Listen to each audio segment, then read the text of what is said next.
hermanos. Entonces ese es el texto que vamos a meditar.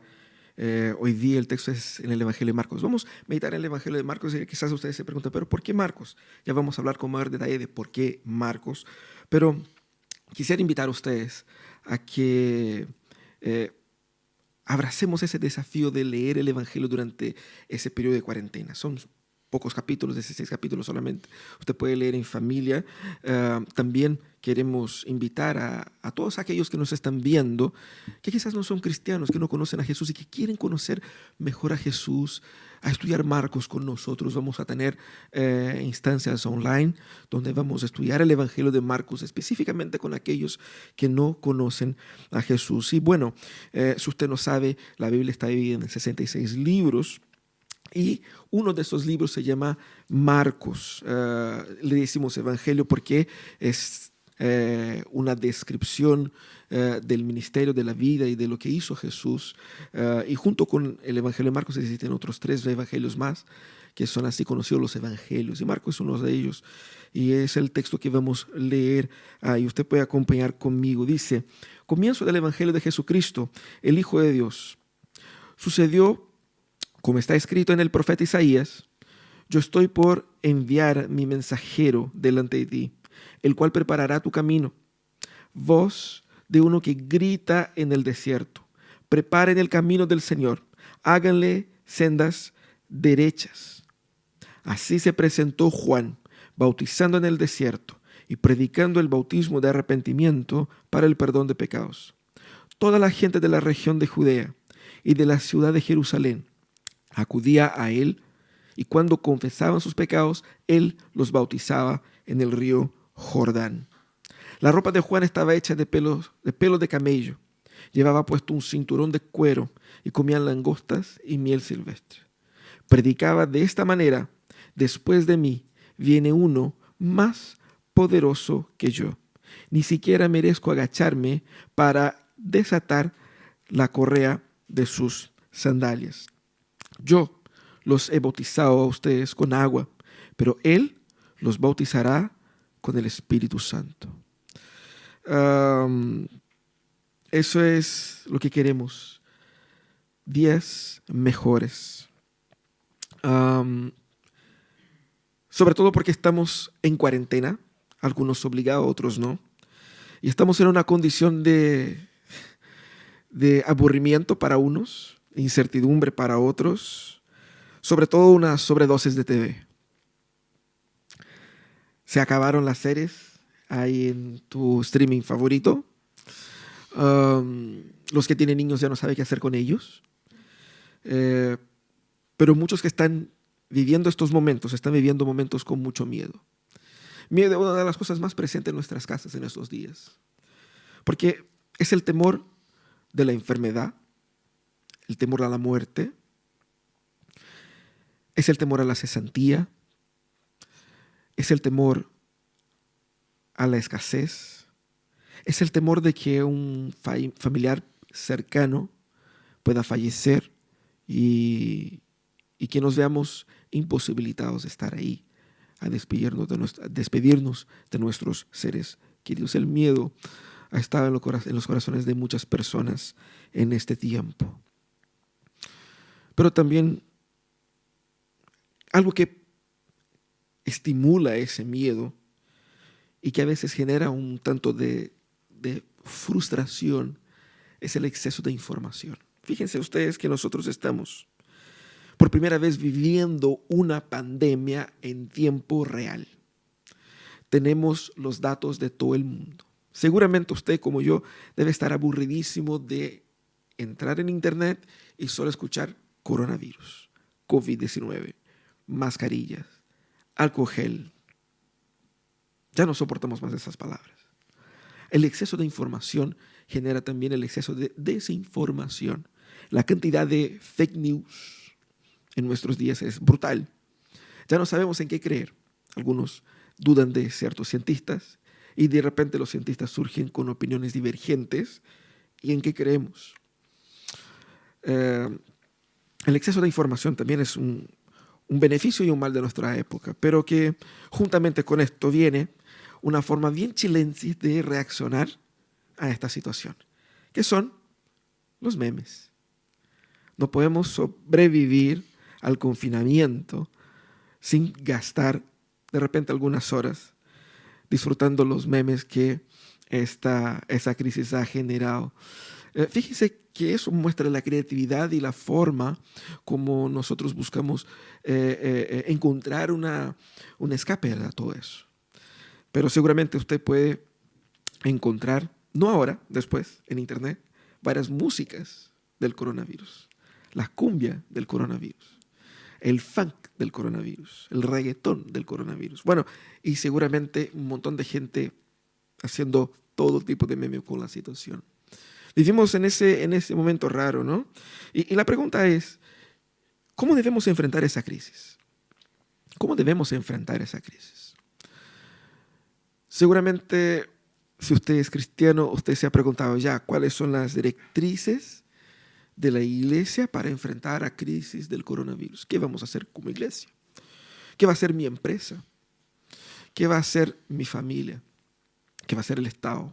Pero ¿cómo yo, tú, cómo nosotros debemos enfrentar esa crisis? Nosotros debemos entonces buscar en la palabra, ¿no? Debemos buscar en la palabra porque la gente está o ha estado con mucho miedo porque la gente ha leído poca la Biblia. La gente ha estado con mucho miedo porque la gente ha leído poco a la Biblia y ha visto mucha noticia. Lo que debemos hacer es leer más la Biblia y un poco menos las noticias. Con eso vamos a tener aún más miedo. Parece contradictorio, pero es así. Porque el tema es que cuando leemos la Biblia como la Biblia debe ser leída, ella nos muestra la realidad. Y cuando ella nos muestra la realidad se ve algo bastante duro. La crisis provoca eso, un shock de realidad. Y la Biblia, mejor que cualquier otro elemento, nos puede traer de vuelta a la realidad. Fíjense ustedes que esa idea del shock de realidad fue bastante enmarcado en nuestro país para el 18 de octubre. El estallido social fue un shock de realidad. Las injusticias estaban ahí, los desórdenes sociales estaban ahí y nadie se había percatado de que estaba ahí. Todo estaba bajo la normalidad. Pero todo el estallido lo que nos hizo ver es, mira, hay una realidad dura, compleja, una realidad que duele. Y la pandemia también. La pandemia muestra nuestra fragilidad, la pandemia muestra las prioridades, la pandemia muestra la muerte de cerca. Por lo tanto, nosotros cuando vamos a la palabra también encontramos un shock de realidad. Porque ahí en la palabra descubrimos que el problema no es solamente un problema social de injusticias. El problema no es solamente un problema de salud pública.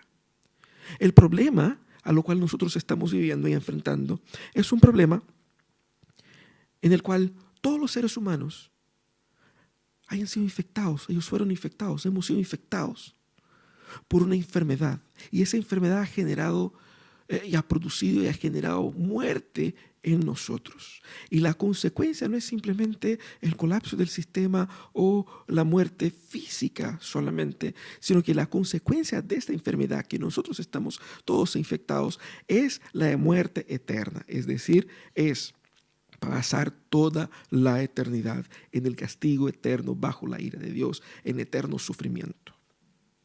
Por eso cuando leemos la Biblia, nuestra reacción primera debiera ser de temor, porque nos muestra la realidad. La hemos, como dice en algunos lugares, la hemos embarrado. La hemos echado a perder. Por eso yo creo que es necesario hablar del Evangelio. Porque el Evangelio, sobre todo el Evangelio de Marcos, nos va a ayudar a tener una punta de esperanza en medio a toda la desesperanza que mi realidad entiende y vive. El Evangelio de Marcos hemos escogido este Evangelio especialmente porque, no solamente porque es un Evangelio dinámico, pero un Evangelio que fue escrito por un joven, un señor llamado Juan Marcos, Probablemente desde Roma, él ha estado de cerca con Pedro, con Pablo y con otros apóstoles, sirviendo a la iglesia de distintas maneras por muchos años. Y él escribió desde Roma, pensando primariamente en el público romano. En la época del Nuevo Testamento, en el primer siglo, existía una paz global, podemos decir así. Los romanos gobernaban este mundo conocido, pero existían muchos pueblos. Y el idioma tradicional, el idioma internacional era el griego. Muchas culturas estaban profundamente influenciadas por el pensamiento griego y además estaban también los judíos profundamente influenciados por el Antiguo Testamento. Los romanos, que vivían en Roma específicamente, ellos tenían una forma muy peculiar de entender la vida y su pensamiento era muy práctico. Por lo tanto, cuando Marcos escribe este evangelio, él lo hace para transmitir eso, cómo Jesús es descrito, construido como un personaje que realiza. Eso era lo que valoraban los romanos. Mientras que los griegos o de influencia griega valorizaban un Jesús filósofo, con palabras de sabiduría. Mientras los judíos esperaban un Jesús más bien rabino, teólogo. Los romanos valoraban el tipo líder que ejecuta, que trae solución. Y nosotros estamos en ese caos, sea por el coronavirus, por la economía, por la crisis social, y necesitamos solución. Y el Evangelio de Marcos muestra esa solución concreta en Jesucristo. Es interesante porque el Evangelio de Marcos busca probar que Jesucristo es el Hijo de Dios. Y eso es fundamental, porque esa es la patente, esa es la garantía de que Él está habilitado para transformar nuestras vidas, porque Él tiene la marca, la señal de Dios. Él es único. Y Marcos muestra a Jesús no solamente por lo que Jesús hace, pero sobre todo por lo que Él es. Y es interesante que Marcos da más atención a las acciones de Jesús que a los dichos de Jesús. Por eso hay 18 milagros en el Evangelio de Marcos, y no solamente 4 parábolas. Y vamos a estudiar entonces ese Evangelio de Marcos. Y hoy día, específicamente, cuando hablamos del texto inicial de este Evangelio, vamos a meditar en la esperanza que Marcos promete y la esperanza que el Evangelio nos trae, que son señales de esperanza para ese tiempo de pesimismo. Seguramente usted ha pasado por repensar el futuro, han cambiado los planes, se han ajustado las agendas y su presupuesto está seguramente muy comprometido, así como lo de la mayoría de las familias. Vivimos tiempos de profundo pesimismo, pero en el Evangelio trae señales de esperanza para nosotros en ese tiempo. Y es lo que hace Marcos acá. Él inicia su Evangelio diciendo: comienzo el Evangelio de Jesucristo, Hijo de Dios. Es interesante. Marcos inicia hablando de la esperanza, diciendo que hay una buena noticia. En ese mar de pesimismo, nosotros podemos encontrar en el Evangelio una buena noticia. Incluso es irónico decir que encontrar en el Evangelio una buena noticia, porque la mismísima palabra Evangelio en griego significa buena noticia. ¿Qué es lo que significaba esa palabra originalmente? Originalmente, la idea es de que hubo una victoria entre dos países que estaban peleando. El arauto, el mensajero del país vencedor, va hacia su pueblo para avisarles de la victoria. El Evangelium, él era un Evangelium, un propagador de buenas noticias. Luego esta palabra perdió su connotación estrictamente militar y pasó a ser utilizada como hemos visto acá, sobre todo en un aspecto más religioso, como la noticia definitiva, la noticia máxima, la mejor noticia de nuestras vidas. Eso es lo que Marcos hace. Entonces él retrata la vida de Jesús como un evangelium. La vida de Jesús no es simplemente una biografía más de un personaje más. Es la noticia. Es la información que llena de sentido toda la realidad. Es la información que trae paz y a la vez confusión. Porque explica la realidad y no solamente la explica, pero muestra qué es lo que ha sido hecho para que yo pueda haber sido beneficiado. Este es el Evangelio. Por lo tanto, no es solamente una historia informativa, es una historia netamente formativa. Está basada en elementos fundamentales para toda la raza humana. Por lo tanto, no es un tema meramente religioso para los cristianos, sino que es una información vital, única y especialmente para toda la raza humana, porque como dije al inicio, todos nosotros estamos padeciendo del mismo problema. Ya hemos sido infectados por el pecado y el pecado va a hacer su camino y está haciendo. Todo lo que vemos en nuestro mundo, todas las injusticias, toda la muerte, todas las enfermedades, todo el sufrimiento, las violaciones, eso tiene un nombre llamado pecado. Y no hay solución humana, política, social, filosófica que pueda traer esperanza en ese mundo. Luego viene Jesús y Jesús dice, oye, aquí tengo una buena noticia. Él es la buena noticia. De eso está hablando Marcos acá. La solución para todos los problemas ha llegado. Y esta solución no es una cosa, sino una persona. Por eso el Evangelio de Jesús. Y él describe este Evangelio, él dice el Evangelio de Jesús, Jesucristo, ¿no es cierto? Son dos palabras. Jesús era su nombre de pila, el nombre de bautizo, el nombre que venía en el root de Jesús. Jesús, hijo de José y María. Pero Cristo es un título. Es un título que tiene valor teológico porque apunta hacia una profecía, apunta hacia una promesa de Dios de enviar un mensajero, enviar un intermediario, enviar aquel especial que él sí sería capaz de traer orden al caos que nosotros estamos viviendo. Por lo tanto, él califica a ese Jesús. No es una persona cualquiera, sino es la persona que tiene esta función. Y él afirma, Jesucristo, Hijo de Dios. Si bien en nuestros días nosotros decimos, todos somos hijos de Dios, esa expresión en la Biblia, Hijo de Dios, aquí se refiere a que este hombre no era meramente un hombre común. Él era especialmente la mismísima persona de Dios. El Dios hecho carne, el Dios encarnado. Fíjense ustedes el tamaño de nuestro problema. El problema humano es un problema tan grave que la única manera de solucionarnos era que el mismísimo Dios viniera o viniese, siendo hombre, pero también siendo Dios. Esa definición, Hijo de Dios, es lo que Marcos está defendiendo en su libro.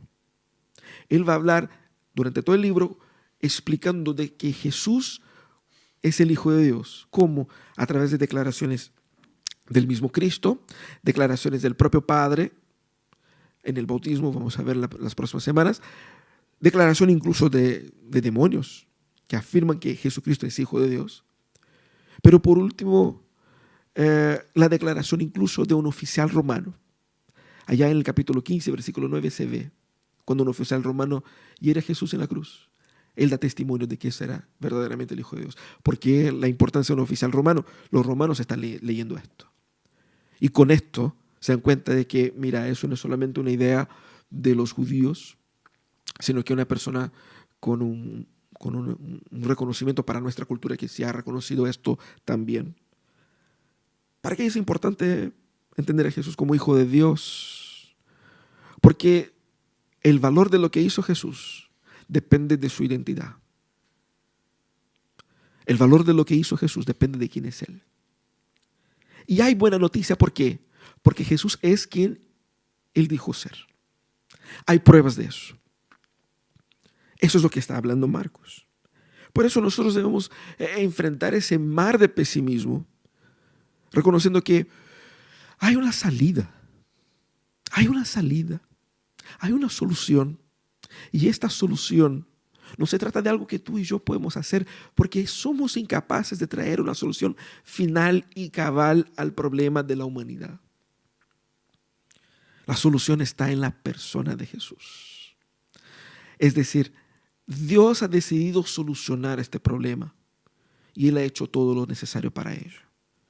Marcos entonces muestra a Jesús como la encarnación de la buena noticia. Por lo tanto, podemos empezar así nuestra conversación. Hay una buena noticia. Y obviamente que esa noticia, para ser buena, ella tiene que ser verdadera. Esa noticia tiene que ser verdadera. Él estaba escribiendo más bien a un público que no conocía tanto el Antiguo Testamento, pero que sí había algo conocido. Y él utiliza entonces una cita bíblica para dar fundamento a esa buena noticia. Él dice que, según lo que dice el profeta Isaías, y hace dos citas. De hecho, lo que habla el profeta Isaías es la segunda cita, lo que está un poquito después ahí en el versículo 3. Ese es literalmente el versículo 3, lo que está ahí en Isaías 40, versículo 3. Pero el versículo 2 más bien está en el texto de Malaquías 3, capítulo 3, versículo 1, que dice, sucedió como está escrito en el profeta Isaías. Yo estoy por enviar a mi mensajero delante de ti, el cual preparará tu camino. Voz de uno que grite en el desierto, preparen el camino del Señor y háganle sus sendas derechas. Esta declaración apunta hacia la figura de Juan, que es introducida aquí en ese texto.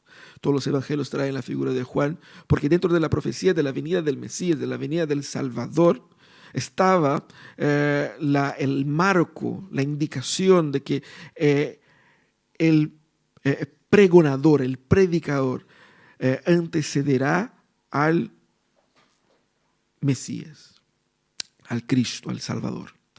Entonces la idea de tener a Juan Bautista descrito acá y él presentándose como tal apunta exactamente a eso. O sea, lo que estamos viendo es el cumplimiento de la palabra. Jesús es lo que él dijo ser, porque Juan es también este predicador que fue anunciado como el precursor. ¿Qué es lo que hace Marcos aquí? Marcos está mostrando para la gente que está leyendo su texto y para nosotros que esa buena noticia no es una invención de su cabeza, no una bola que se les ocurrió a la gente en aquel momento y que, bueno, parece ser. No, él da fundamento en las mismas profecías de Dios. Él muestra, aquí está. Entonces él presenta a Juan Bautista como este hombre que fue indicado del Antiguo Testamento. Y es muy interesante porque eso nos da un fundamento teológico para entender a Jesús como Cristo, pero también un fundamento histórico. Nosotros vivimos en una época donde la gente se importa menos por los hechos y mucho más por la sensación a los hechos. Pero lo que hizo Jesús y lo que Jesús es no es un tema meramente de sensación, de lo que sientes, de lo que es para ti. Lo que está haciendo Marcos acá es decir, estamos hablando de hechos, de realidad, de eventos históricos. No estamos hablando simplemente de emociones ni de ideas generalizantes. Estamos hablando de hechos concretos dentro de la historia. Por lo tanto, fundamentar eso bíblicamente era importante para decir a la gente, oye, ese Jesús es de verdad el Cristo. Porque incluso el precursor, como había sido predicho, está acá y este hombre es un hombre de verdad. No es una idea. No es una idea. No es un pensamiento solamente. Por lo tanto, nosotros necesitamos entender eso.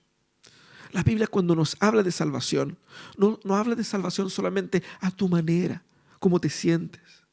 Habla de salvación concreta, real. Habla con hechos históricos, con manifestaciones concretas en la historia, tan reales que podrían salir en las noticias verdaderas o en la tele. Ese tipo de realidad estamos hablando. Es un hecho, eso pasa. Y tiene fundamento bíblico. Por lo tanto, aquellos que recibían ese mensaje pueden entender ese mensaje es un mensaje verdadero. ¿Cuál es la relevancia para nosotros de las profecías del Antiguo Testamento?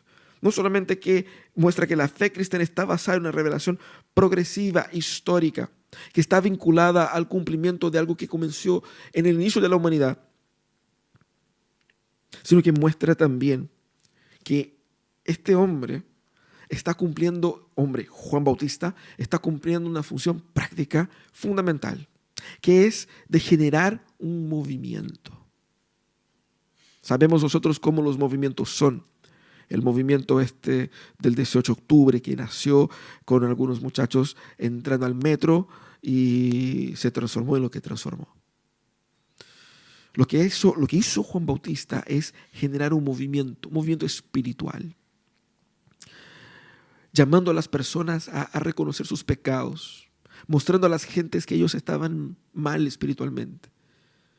Y ese movimiento sirvió para la entrada del Mesías, la entrada de Jesús, la presentación de Jesús. Entonces todos acudían a Juan Bautista. ¿Y qué hacía Juan Bautista? Apuntaba hacia Jesús. Esta era su función, no tenía otra función. Básicamente para eso vino. El bautismo, por lo tanto, de Juan Bautista era un bautismo provisorio, un bautismo circunstancial, para que la gente despertara de su espiritualidad débil y entonces buscara al Señor. Y cuando buscaban al Señor, presentaban a Jesús como el Señor ahí mismo. Esa es la función. Una sociedad cansada de tantas falsas esperanzas y a la vez desesperada por algo de esperanza, necesita de una buena noticia con fundamento. Si usted quiere estudiar más la Biblia para ver cuáles son los fundamentos históricos, teológicos de Jesús, podemos conversar después del mensaje. Usted puede escribir en nuestras redes sociales y podemos seguir conversando. Pero primeramente reconocemos eso, que hay una buena noticia. Esa buena noticia tiene fundamento y esa buena noticia nos llama a la realidad. Porque, ¿qué es lo que hacía Juan Bautista? El mensaje de Juan Bautista era para nada del tipo buena onda. Fíjense cómo se vestía, era un tipo medio raro. Su forma de vestir y su apariencia apuntaba a profetas del Antiguo Testamento. Todo tenía una razón de ser. Era un hombre especial llamado para eso. Pero cuando Juan predicaba, su predicación era muy puntuda, muy directa. Él hablaba a la gente, llamando a la gente al arrepentirse de sus pecados, a que la gente abandonara sus pecados y reconociera su miseria emocional y espiritual. El mensaje de Juan Bautista era un mensaje bastante duro. Era un mensaje de arrepentimiento que confrontaba a la gente con su conducta. ¿Qué significa eso? Significa que cuando él predicaba, él llamaba a la gente: el que roba, ya no robe más. El que tiene 2 túnicas, de una al que no tiene nada. El que se está aprovechando del otro, deje de hacerlo. Cambien sus corazones, abandonen su compromiso parcial y abracen un compromiso concreto y real con Dios. Eso es lo que hacía. Denunciaba la falla de los gobernantes, denunciaba la falla de los pueblos. Era un hombre que llamaba a la gente a la realidad. ¿Cuál era la realidad? Nosotros estamos viviendo vidas llenas de pecado. Cuando nosotros pensamos en esperanza, queremos palabras bonitas que nos hagan sentir bien. Y es como cuando uno está enfermo y va al hospital, va al médico y está angustiado porque no sabe lo que tiene, y uno va al hospital. ¿Qué quiere escuchar? ¿Quiere escuchar algo que te haga sentir bien? ¿O quieres sentirse bien de verdad siendo sanado de la enfermedad que tienes? Para ser sanado de la enfermedad que tienes, tienes que descubrir qué enfermedad tienes. Por lo tanto, si yo tengo cáncer y voy al médico y él me dice: ¿tienes cáncer? Yo no puedo decir: ay no, qué palabra dura, para que ser tan directo. Porque simplemente no me paso unas pastillas y ya de pronto me pongo bien. ¿Para qué ser tan duro? ¿Para qué ser tan exigente? Cuando vemos a Juan Bautista predicando, él estaba predicando con esta idea de mostrar a la gente: mira, esa es la realidad. La realidad no es bonita, pero yo necesito despertar. La buena noticia produce ese despertamiento. Y todo lo que estamos viviendo con el estallido social, con la pandemia, eso nos tiene que llevar aún más a un despertamiento. Pero si yo me quedo solamente con las noticias, si yo me quedo solamente con los memes, solamente con mis temores, nunca enfrentaré la realidad correctamente. ¿Por qué? Porque la palabra me va a decir de cuál es mi verdadera realidad. Va a mostrar el problema de fondo. Eso es lo que hace Juan. Él muestra que esa buena noticia nos llama a la realidad. Para entender la buena noticia, yo tengo primero que aceptar las malas noticias. Entender quién yo soy y en qué estoy parado. Para que así pueda entender cuál es la solución de Dios a mi problema. Nuestra sociedad no quiere escuchar las malas noticias del Evangelio. Por eso no entiende las buenas noticias del Evangelio. No quiere enfrentarse con la realidad de su ser. Porque prefiere estar engañado en toda una bola de yo hago mi vida como yo quiero. Lo que es una ilusión. El Evangelio nos llama a la realidad. Y es hermoso ver cómo Juan llama de una forma dura, pero esta forma dura generaba en la gente un impacto porque tenía sentido lo que él decía. ¿Cuál es nuestra realidad entonces? Tenemos el temor de mirarnos al espejo. No solamente al espejo de verdad, porque muchos días en la casa hemos subido de peso y no nos queremos subir a la balanza para ver cómo está la cosa. También no nos queremos mirar al espejo espiritual y ver cómo va ese personaje que tengo ahí. Pero yo necesito hacerlo. Necesito hacer el examen. Necesito hacer ese análisis de mi situación. Eso es lo que el Evangelio produce. El Evangelio dice, todos somos pecadores. Y como pecadores estamos destinados a la muerte. Y lo mal que vemos en el mundo, eso es consecuencia de este mismo pecado. Y no hay salvación fuera de estas buenas noticias. Es ahí entonces donde él presenta a Jesucristo. Porque él va y dice que esa buena noticia trae una solución definitiva. Estamos cansados de soluciones parche. Estamos cansados de soluciones a medias. Estamos cansados de soluciones que ayudan por un cierto tiempo y después dejan de funcionar. Él apunta a Jesús en el versículo 7 y 8. Él dice, yo estoy llamando a ustedes a que se arrepientan, pero no miren a mí. Yo no soy el que va a solucionar sus problemas. El que va a solucionar sus problemas es otro que viene después de mí. Y él describe entonces a Jesús. Él sabía cuál era su mensaje. Su mensaje era apuntar a Cristo. Jesús era la solución, no Juan. Ese era su llamado. Y él destaca el poder de Jesús. Primero él dice que es más poderoso que yo. Y si de verdad Juan tenía poder en su oratoria, en su predicación, y la gente veía Dios en Juan. Veía en Juan como un hombre de Dios para un tiempo de crisis. Pero él decía, yo no soy la solución acá. Cristo es, porque él es más poderoso que yo. Él describe el poder de Jesús. En el Evangelio de Marcos vemos Jesucristo realizando milagros, Jesucristo expulsando demonios, Jesucristo mostrando su poder sobre la naturaleza, Jesucristo mostrando su poder sobre los diversos medios. Este Cristo es más poderoso que Juan. Y él dice eso. A él ustedes tienen que mirar. Y no solamente eso. Él no solamente tiene más poder espiritual, tiene también la autoridad, la condición moral, el poder espiritual para experimentar la ira completa de Dios y sobrevivir a ello. Él dice, Él está por sobre mí de una forma tan absurda que siendo yo un hombre de Dios, yo ni siquiera soy digno de desatarle las sandalias. Él es superior en honra, en poder, en habilidad, en condiciones. Entonces, Juan destaca la dignidad de Jesús. Jesús era digno de adoración. Jesús era la causa del perdón. Jesús es porque el perdón existe. Y no Juan. Él apunta a eso, apuntando a las obras de Jesús, lo que Jesús haría, y a la identidad de Jesús, lo que Jesús era. Juan destaca el ministerio y la eficacia del poder de Jesús. Y muestra el contraste aquí de una forma muy clara. Yo os bautizo con agua, pero Él os bautizará con el Espíritu Santo. Esta agua es solamente un símbolo, pero el Espíritu Santo es la cosa misma. Es aquello que entra en nosotros y nos transforma de verdad. El Espíritu Santo es la encarnación de la transformación en nosotros.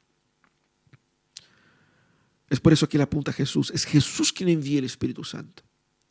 Es a través de Jesús que nosotros podemos ser partícipes de esta sanidad, de esta restauración. Es Jesús quien ejecuta todo eso. Por eso le apunta a Jesús. Esa noticia trae una solución definitiva. ¿Qué significa eso? Significa que ya no es solución parche. Significa que ya no es una solución limitada. Significa que ya no es un intento. Qué hermoso. Todos nosotros queremos vivir en un país, queremos vivir en un mundo sin injusticias. Todos nosotros queremos vivir en un mundo sin violaciones, sin violencia intrafamiliar.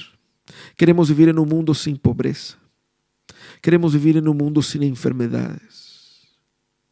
Queremos vivir en un mundo de alegría, de paz, de respeto mutuo. Todos nosotros queremos vivir en un mundo sin dolor, sin lágrimas, sin llanto, sin tristeza, sin depresión. Un mundo donde uno ya no tiene que sacrificarse a sí mismo de tanto trabajar para poder simplemente sobrevivir.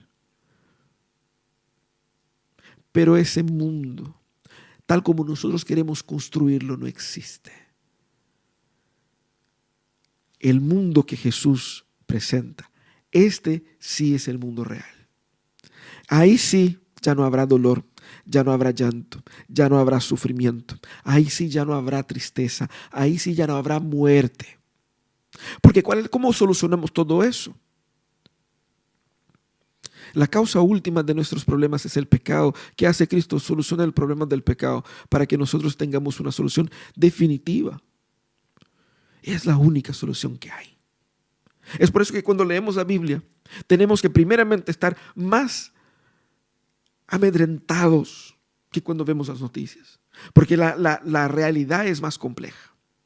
Pero cuando nosotros miramos a Cristo, podemos encontrar ahí una respuesta que ningún medio, ningún país, ningún gobierno, nadie puede traer. Ninguna solución que podemos dar en ese momento será definitiva. Que hicieran llover dinero para la gente y que todas las personas fuesen millonarias y de repente se dan cuenta de que están sanas y que ya no hay más crisis. No hay una solución humana. Pero yo quisiera invitarte a ti a esa solución definitiva que trae Jesús. Entonces, ¿cómo la esperanza vence al pesimismo? Primeramente, ampliando la visión. No se trata del COVID-19. Tu problema no es el tema de las injusticias, del estallido social, de la cesantía, problemas emocionales, problemas familiares, problemas varios. No se trata de eso. La esperanza vence al pesimismo cuando nos pone en perspectiva de lo que realmente importa. Y el Evangelio es ese shock de realidad para mostrarnos qué es lo que realmente importa. Y cuál es el real problema de uno. Tenemos que despertar para eso. La segunda forma como la esperanza vence al pesimismo es entendiendo que esa esperanza, ella se ha manifestado en la historia. No estamos hablando aquí de religión, estamos hablando de noticias, de eventos concretos, de hechos. Es real. No es una esperanza en el sentido de que si tú sientes, yo siento. No es una esperanza en el sentido de que, bueno, a mí no me parece, pero cada uno con el suyo. No funciona así. Es tan real y tan concreto que es como si alguien dijera, bueno, yo creo que la solución para el problema del coronavirus es que uno tome mucha agua. Entonces, si yo me quedé contagiado, tomo mucha agua y me sano. Y los médicos van a decir, pero no es así que se sana ese problema. No, pero esa es tu opinión. En mi opinión, yo creo que tenemos que hacer así. Entonces, cada uno tiene su opinión. Pero eso no soluciona el problema de hecho, porque el problema concreto está ahí. Es objetivo, es científico. El mismo caso de lo que estamos hablando acá.